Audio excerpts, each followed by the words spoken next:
satisfaction. Pour moi, ce qui est positif encore, c'est la gloire du peuple algérien, c'est son humanisme, c'est l'amour de l'autre que les Algériens ils ont les uns envers les autres. Chef Naf les feux de forêt de Kabylie, des Algériens qui viennent de toutes les villages du pays pour aider leurs prochains, pour aider leurs compatriotes. L'Algérien, il est bon lui-même. الجزائري انسان لطيف الناس ملاح au fond. L'Algérien oublie de famille au fond. L'Algérien il met douche عنده. Nous sommes l'un des peuples les plus généreux du monde. L'Algérien واش عنده يتقاسم معاك. L'Algérien il est généreux, il est vaillant, il défend les causes justes, il n'accepte pas l'oppression. L'Algérien l'Algérien il est aventurier, l'Algérien a un sens de l'humour. Regarde tes dessins avec ton sens de l'humour, toi-même avec tout ce que tu as vécu. L'Algérien il est artiste profondément, l'Algérien il est bon vivant, l'Algérien il est accueillant. On a plein de qualités. Donc je pense que ce qui va nous sauver, ce sont nos qualités humaines. Et je pense que c'est un très bon moyen enfin un très bon, c'est un joli mot de la fin. Nous avons une noblesse, la noblesse de l'âme algérienne, c'est ce qui va sauver l'Algérie. Je suis sûr de ça, parce qu'on est un peuple gentil, on ne mérite pas le malheur que nous subissons. Wallah ya jma'a, nous sommes un peuple, واش درنا حنا كجزائريين كيش واحد ما عاوناش ما خلينا الفلسطينيين ما خلينا لي بي دو l'Afrique subsaharienne ما خلينا لي بي du Moyen-Orient. Les Algériens à l'étranger يشوف عجوزة يرفدها يشوف مرات تحقر يدخل روحه. Il y a des salopards, il y a des bons et des mauvais partout, mais généralement nous sommes connus pour nos valeurs humanistes. Ce sont ces valeurs-là qui peuvent nous sauver. Il faut juste s'accrocher, se battre et y croire encore. Moi, je suis d'accord. C'est-à-dire, on a cette capacité, le peuple, le sens de l'humour. Peut-être que ça va venir de là. Enfin, pas seulement du sens de l'humour. Bien sûr, cette solidarité qu'on a vue pendant les feux de forêt. Et non seulement les feux de forêt, il y a les temps, j'ai vu les actes de temps, etc. Quand il y a eu le manque d'oxygène pendant la pandémie de Covid.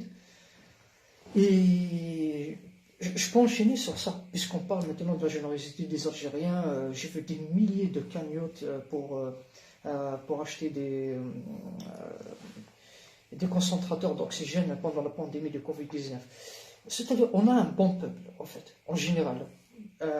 Les gens qui veulent aider, les gens qui sont en Algérie, qui veulent...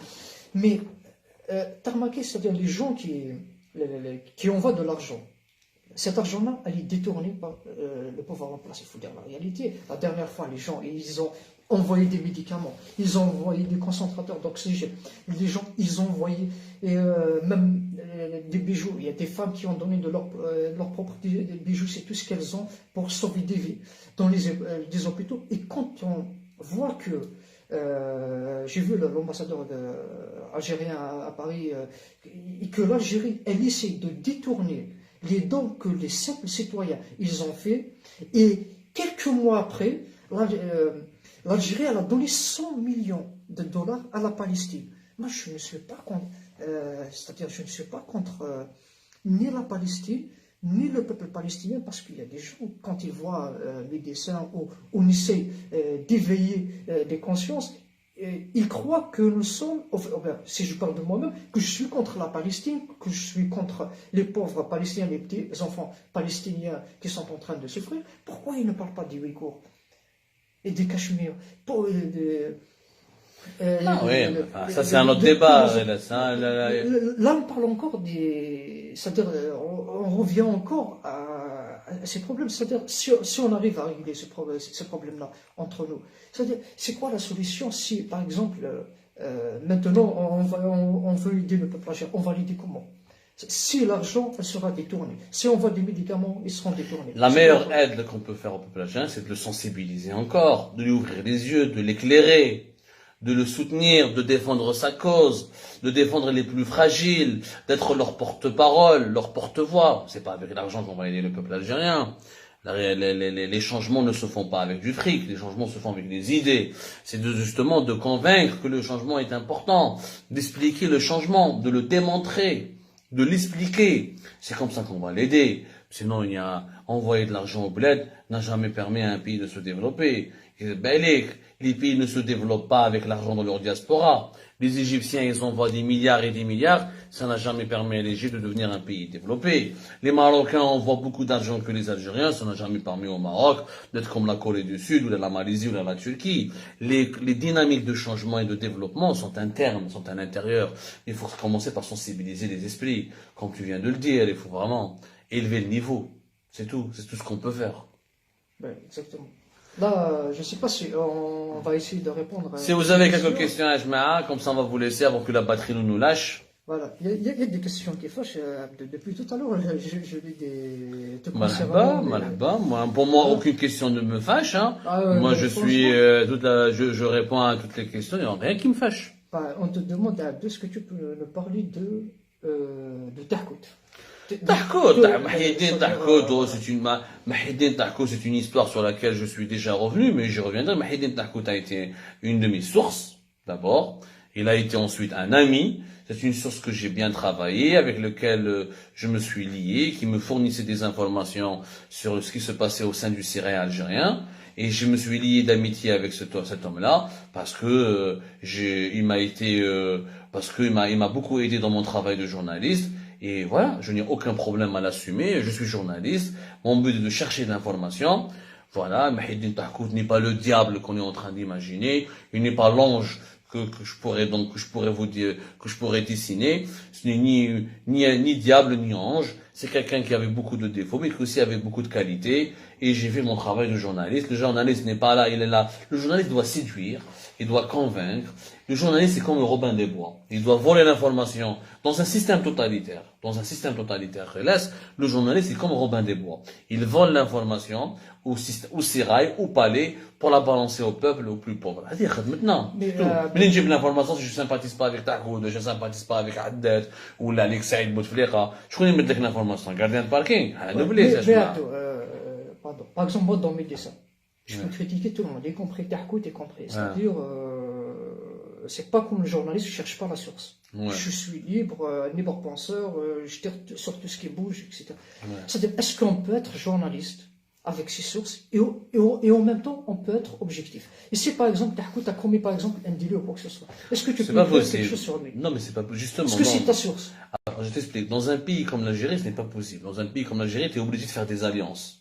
L'Algérie n'était pas une démocratie. Donc on ne peut pas être objectif à 100% dans un pays comme l'Algérie. Bien sûr que non. On ne peut pas être journaliste réellement indépendant en Algérie. Nous avons tenté, nous avons enclenché un combat. Algérie Porte a été créé à Alger. Ça m'a mené à la prison. Si j'étais aussi bien soutenu, je n'aurais pas fini en prison. Ce n'est pas possible. En Algérie, si tu veux avoir, d'abord dans tous les journaux du monde, tu as une source, tu la fidélises. Fidéliser une source, c'est avoir un rapport très particulier avec elle. C'est pas de la manipuler, mais c'est de gagner sa confiance. Et elle ne va pas te manipuler, mais tu dois gagner sa confiance. Quelque part, c'est partager des intérêts communs. C'est comme ça que tu arrives à obtenir des informations. La gestion des sources, c'est un sujet très compliqué. C'est une problématique qui est universelle. Même pour le Washington Post, il y a des sources qui me donnent l'information. Le quand la source, elle est très mais je te mets de l'information. Le Washington Post, il y a ça le problème, il faut chercher d'autres sources. La différence qu'en Algérie, c'est un système totalitaire. ما تهضرليش انايا لي ريغل دو جورناليزم دون ان بي دي ولا كنعيش في فرنسا كان كيما ميديا بارت ما نصحش تحكوت نجيب نكون قادر على روحي j'aurai plusieurs sources j'aurai plusieurs capacités j'aurai plusieurs alliances je pourrais m'épanouir انا j'ai fait du journalisme يا جماعه dans un pays qui est une dictature انا كنت داخل السيستم وje faisais du journalisme donc on peut pas appliquer les règles du journalisme parfaitement dans un pays comme dans une dictature, comme dans un pays qui est une démocratie ou un pays ouvert. C'est pas possible. La comparaison n'a aucun sens. Parfait. Tu as répondu à la question. Là, la question, il vous dit, est-ce que vous pouvez nous parler du génocide kabyle? Il n'y a pas de génocide kabyle. Non, il ne faut pas exagérer. Arrêtez d'utiliser des termes qui ne sont pas vrais. Un génocide, c'est quoi? Un génocide, c'est un nettoyage ethnique décidé par des autorités politiques pour nettoyer, pour tuer, des tueries de masse. Il n'y a pas de tueries de masse en Kabylie. Il y a des emprisonnements qui visent le MAC, qui ne visent pas tous les Kabyles, et qui sont souvent décidés par des officiers qui sont Kabyles. Au sein du régime algérien, il y a des Kabyles, il y a des généraux Kabyles, il y a des officiers des services secrets algériens qui sont des Kabyles, il y a des politiques algériens qui sont Kabyles. Il faut arrêter de déconner. Il n'y a pas de génocide. Il y a une stigmatisation de la Kabylie. Il y a une répression massive envers la Kabylie, parce que la Kabylie est le foyer du changement et le foyer révolutionnaire en Algérie, c'est tout. On te dit, qu'est-ce que tu penses des brûlés vifs en Kabylie? C'est-à-dire, est-ce que tu penses que c'est le pouvoir ou un clan du pouvoir qui est derrière? Parce que, d'après les vidéos, les images, les feux de forêt en Kabylie, parce que d'après les vidéos que j'ai vues, sur un rocher, le feu qui se déplace, ça veut dire qu'il y a une matière inflammable qui a été mise. C'est pas possible que ce soit une...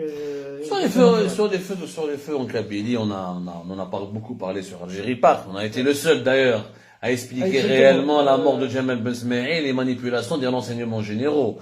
D'ailleurs, après nos révélations, rappelez-vous que 4 semaines après, il y a eu un grand changement, un nettoyage au sein de l'appareil des renseignements généraux. Nous l'avons déjà expliqué dans une émission qui Algérie Park, dans des articles et tout. Les éléments déclencheurs sont c'est des facteurs tout à fait naturels. Tout à fait naturel. Maintenant, la Kabylie, sa particularité, c'est un massif montagneux qui est peuplé. Mais n'oublions pas que la population de la wilaya de Bjaya, de Bouira, de Tizi Ouzou, le Zidlaha de Boumerdas, qui en partie est culturellement kabyle, Zidlaha une partie de Bouarerij ou la Dostef qui est culturellement berbérophone, donc culturellement kabyle, on se retrouve avec pratiquement plus de 5 millions de personnes qui habitent des massifs montagneux. C'est une région très peuplée. Donc, le feu a fait beaucoup plus de dégâts parce que c'est une région peuplée, parce que les autorités de notre pays, les opérations de nettoyage, les opérations d'évacuation n'ont pas été bien menées. Il y a une gestion catastrophique de ces feux de forêt. C'est ce qui explique le bilan. D'ailleurs, je remarque, c'est un bon sujet. Voilà le dernier bilan des victimes des feux de forêt en Kabylie. Ce qui m'a choqué, c'est que... Voilà le dernier bilan. Ils n'ont plus jamais parlé d'un bilan. Plus jamais. Les bilans habsou. Est-ce que tu as remarqué que la mort de Jamal Ben Smaïl, le pauvre Jamal Ben Smaïl, c'est-à-dire ça m'a vraiment touché, c'est d'un seul coup, cette tragédie-là de Jamal Ben Smaïl, elle a fait oublier toutes les victimes qui ont été mortes. Totalement. Non seulement elle a occulté toutes les victimes qui sont mortes, mais elle a occulté toutes les volontés de changement. Maintenant, plus personne n'ose parler, ni en Kabylie, ni ailleurs, parce qu'il a peur que ça finisse par une horreur comme celle que nous avons vécue avec Jamal Ben Smaïl, un certain 12 août. C'est ça, je me trompe pas, le 12 août 2021 à l'Al-Ba'na fi al-Hasan. Voilà. C'est devenu un traumatisme qui est instrumentalisé largement par le régime algérien pour faire peur, pour terrifier, etc. Mais ça, on l'a déjà dit. Maintenant, la page va se tourner un jour ou l'autre. Voilà. Même la décennie noire, on l'a complètement dépassée. Voilà. Le débat est intéressant, il est l'heure pour nous de partir, il est l'heure de se débrancher, parce que pour des problématiques de batterie et pour des problématiques aussi personnelles, en tout cas, merci beaucoup. Merci d'avoir répondu à toutes les questions. Non, on est là, on est complètement à disposition on est toujours à disposition de l'opinion publique pour une quelconque explication. Nous aimons le débat. Les débats et les analyses se poursuivent sur Algérie par d'ailleurs chaque soir. Rilas Mahbabik, j'espère te voir bientôt. Avec plaisir. Merci, Ajma'a, qawala khair. Allez, zul billah wa nazul billak. Au plaisir, ciao, ciao.